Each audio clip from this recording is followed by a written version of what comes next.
ابن ادہم بڑے روشن ضمیر ہیں، بادشاہ تھے،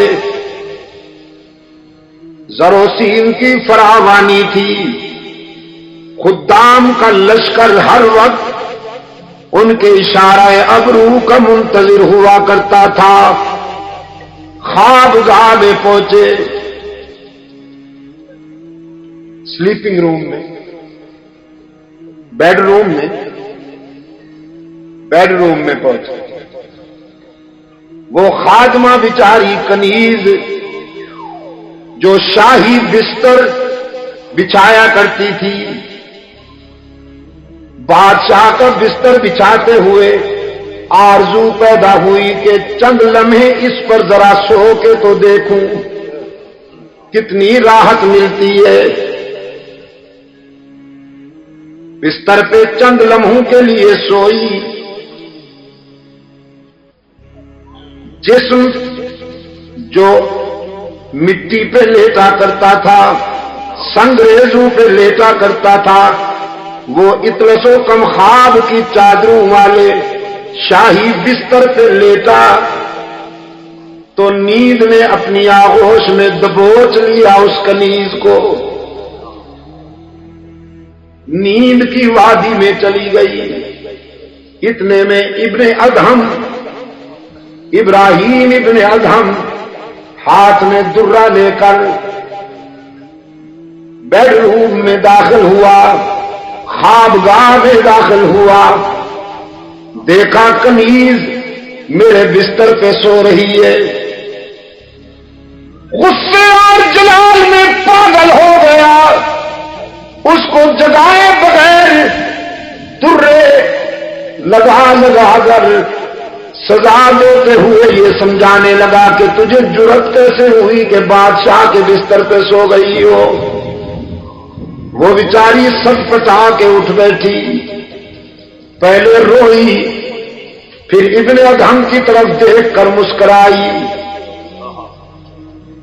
شاہی مزاج میں یہ دونوں ادائیں سمجھ میں نہ آئی۔ ابن ادہم کہنے لگا تیرا رونا تو سمجھ گیا ہوں کہ درے پڑے ہیں، ہنستی کیوں ہو؟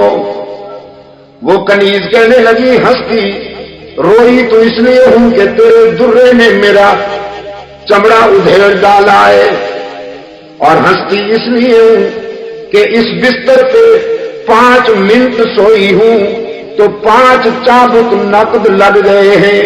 جو ساری زندگی سو رہا ہے پتہ نہیں اسے کتنے چابک سہنے پڑے گے۔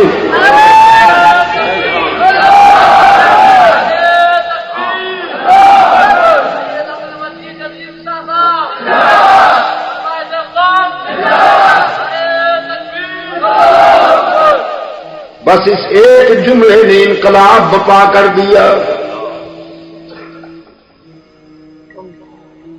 تاج اتارا، شاہی لباس اتارا، ساری رات مصلے پر روتا رہا،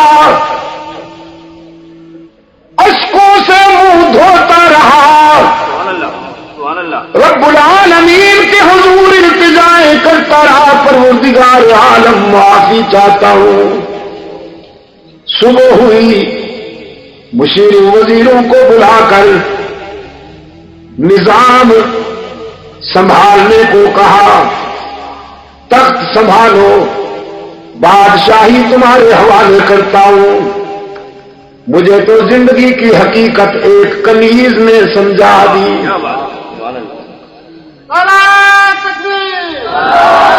اب شاہی تخت پہ نہیں بیٹھوں گا، اب تو اس کو راضی کرنے کی کوشش کروں گا۔ قرآن کریم اسی حقیقت کی طرف متوجہ کرتا ہے۔ دنیا میں آ کر اپنے پیدا کرنے والے کو نہ بھول جاؤ، جس نے راحتیں عطا کی ہیں، جس نے مسکراہٹیں عطا کی ہیں۔ نہیں معلوم آپ کو کہ اس آنکھ کی کیا قیمت ہے، لیکن